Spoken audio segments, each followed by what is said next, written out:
भावांनो, कष्टकऱ्यांनो, आता येताना गाडीवर काही लोक आले. माझी वयोवृद्ध आई सुद्धा तुम्हाला भेटायला आली आहे. तिचं वय 80 वर्ष आहे. मला म्हणे त्या धनगराच्या मुलाला मला भेटायला जायचंय. 4 दिवस तुझं सरकार गेलं नाही, मला तरी घेऊन चल म्हणून ती मुंबईहून तुम्हाला भेटायला आली आहे. सांगायचं तात्पर्य,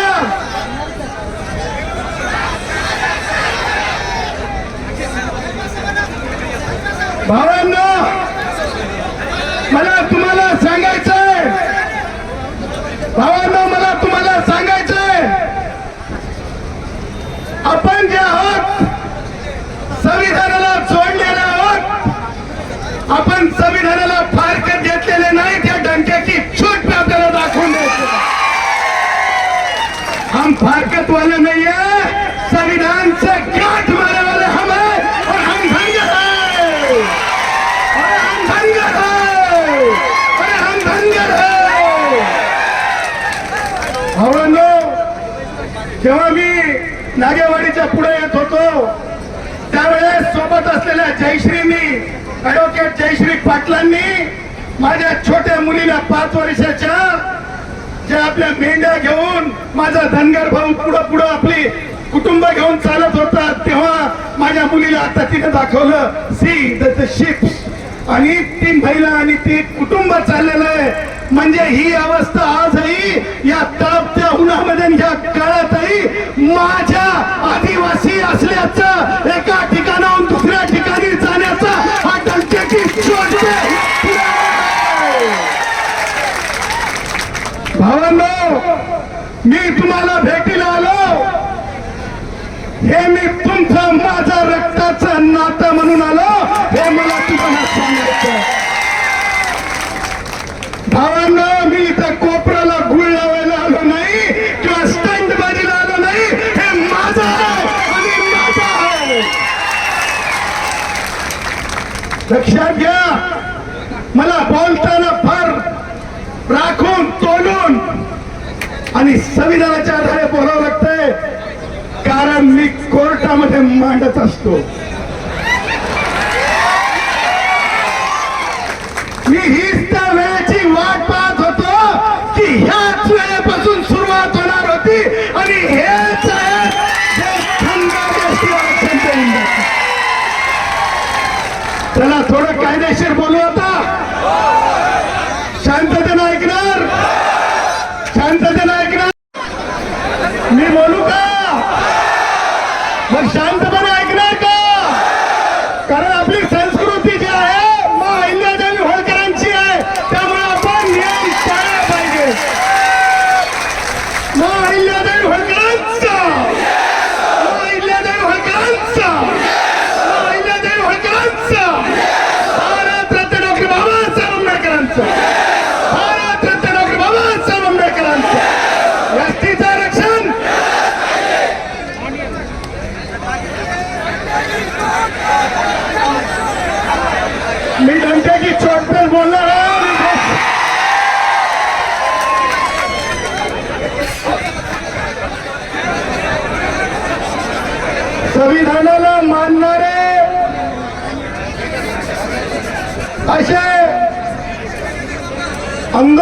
कार्यकर्ते आपण सगळे, त्याचबरोबर माननीय श्री बोराडे साहेब,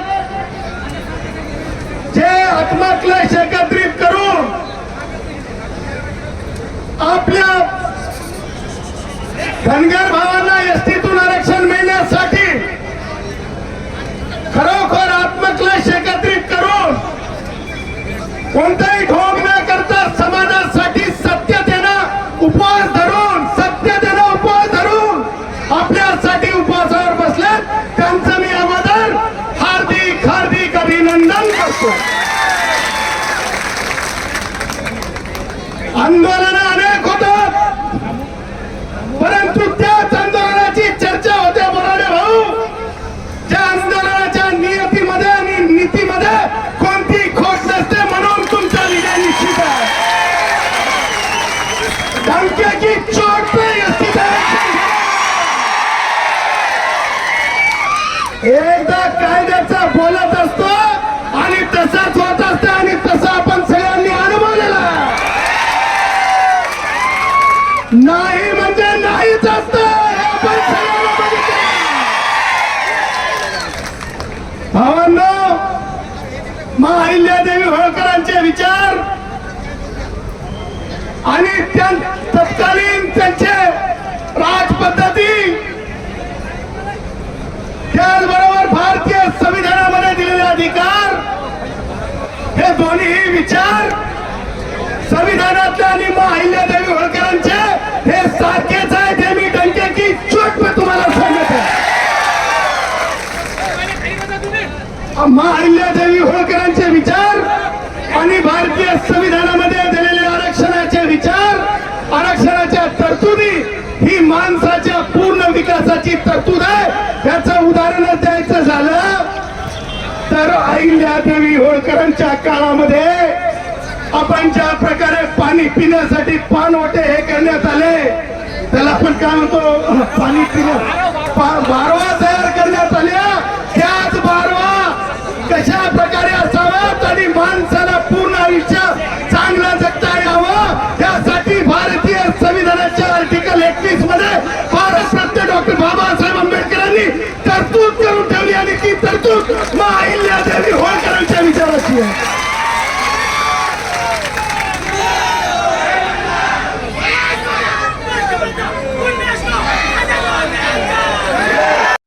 एक व्यक्ती आत्मक्लेश एकत्र करून आपला उपवास आपल्या समाजासाठी आपली प्राण देण्यापर्यंतची बाजी या व्यक्तीने लावलेली आहे. मी नाव काय, जजमेंटचं नाव काय, आता न्यायाधीशांचं नाव सांगतो. न्यायाधीशांचं नाव रोहिंग्टन नरीमन. नरीमन नरीमन नरीमन न्याय सन्मान्य न्यायाधीशांचं नाव काय, सन्मान्य न्यायाधीशांचं नाव काय, सन्मान्य न्यायाधीशांचं नाव काय. पॅरेग्राफ सांगतो. त्या 5 न्यायमूर्तींच्या जजमेंटचा शेवटचा पॅरेग्राफ. कोणता पॅरेग्राफ, कोणता पॅरेग्राफ, कोणता पॅरेग्राफ, कोणता पॅरेग्राफ. त्या शेवटच्या पॅरेग्राफ मध्ये स्पष्टपणे लिहिलंय, स्पष्टपणे लिहिलंय. कान उघडून ऐका, जे मला लपून ऐकत आहे,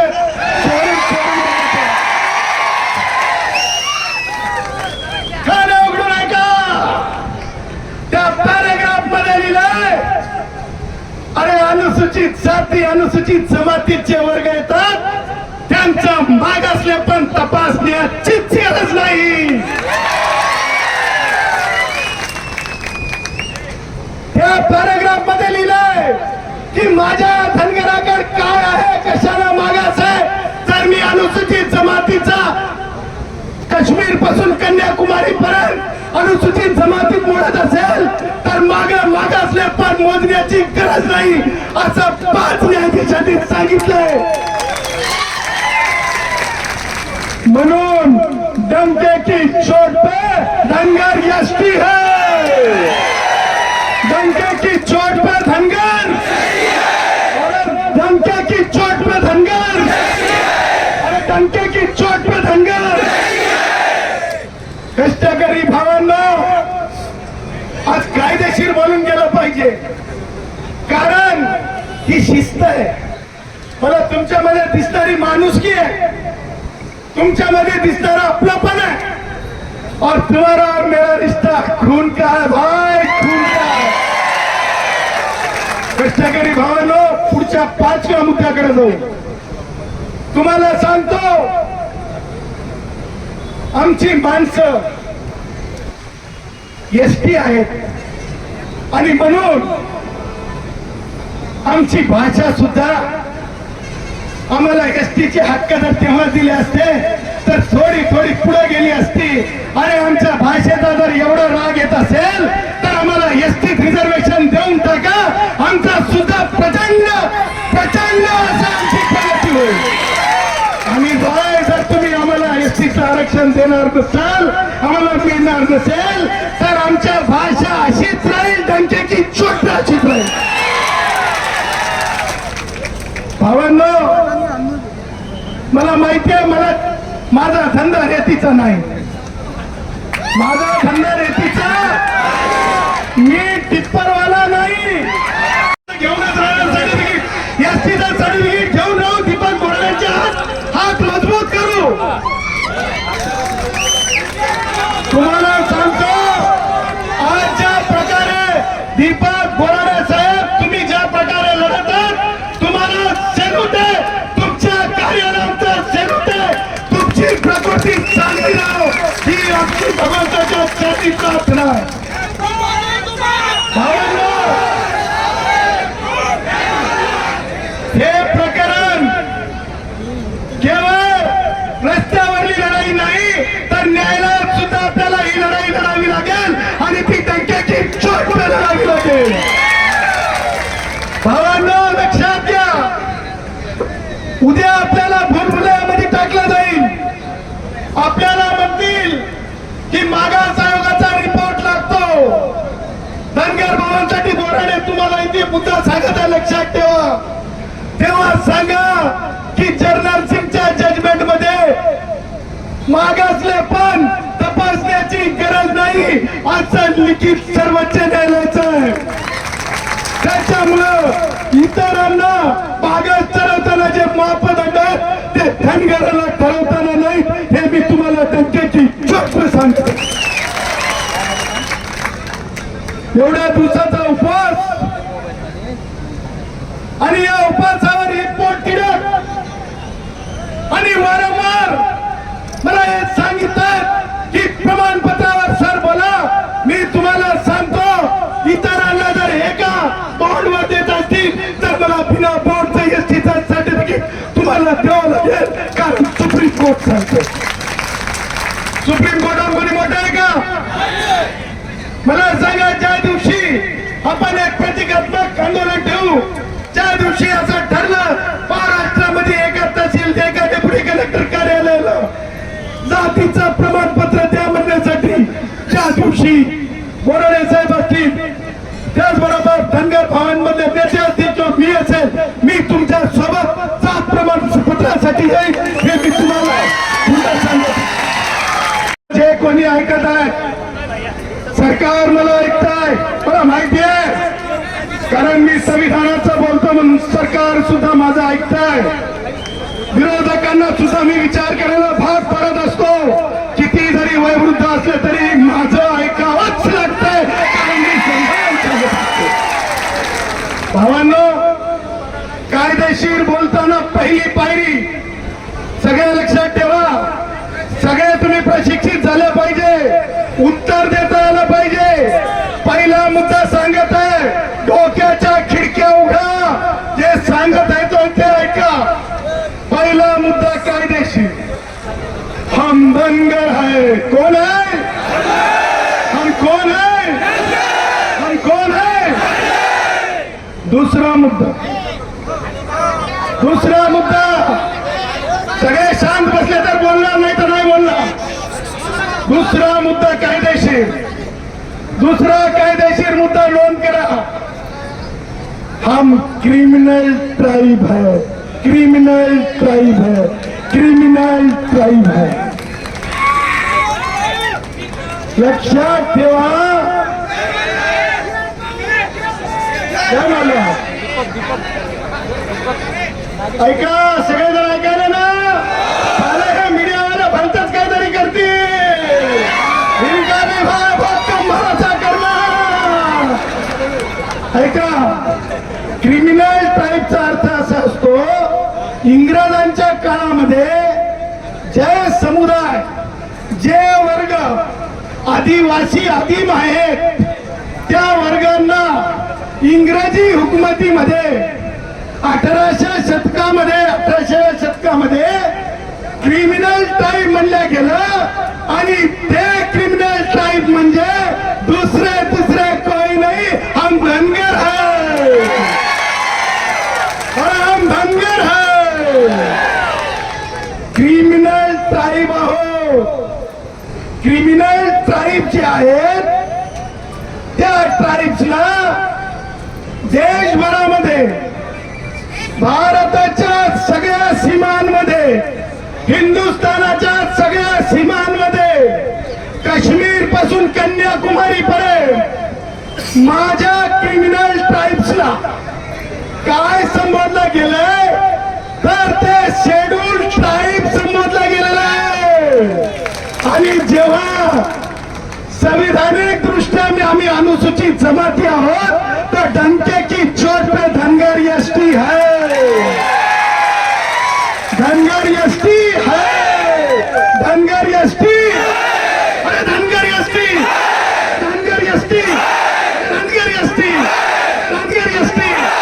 हे आपण आहे ना कार्यशाळा घेत आहोत, संविधानाचं शिक्षण घेत आहोत, हे मुद्दे लक्षात ठेवायचे. आता तिसरा मुद्दा म्हणे, आमच्या धनगर भावांकडे काही 1-2 भावांकडे गाड्या आल्या, आम्ही कडक कपडे घातले, तर म्हणे धनगर कैसा क्या बोले, मागासवर्गीय होऊ शकतं म्हणे. तुलना करायला लागले, ज्यांच्या शेत्या होत्या शेकडोना होत्या, आमच्याकडे मेंढ्या होत्या, आमच्याशी तुलना करायला लागले. आता मुद्दा लक्षात ठेवा, तिसरा मुद्दा, आमच्या 1-2कडे गाड्या असतील, आमच्या 1-2कडे ट्रॅक्टर असतील, परंतु भारताच्या सर्वोच्च न्यायालयाने, सुप्रीम कोर्ट ऑफ इंडियाने स्पष्टपणे एक जजमेंट 5 न्यायमूर्तींनी मिळून दिली. ती जजमेंटचं नाव ध्यानात ठेवा, काय नाव आहे, जर्नल सिंग. जजमेंटचं नाव काय,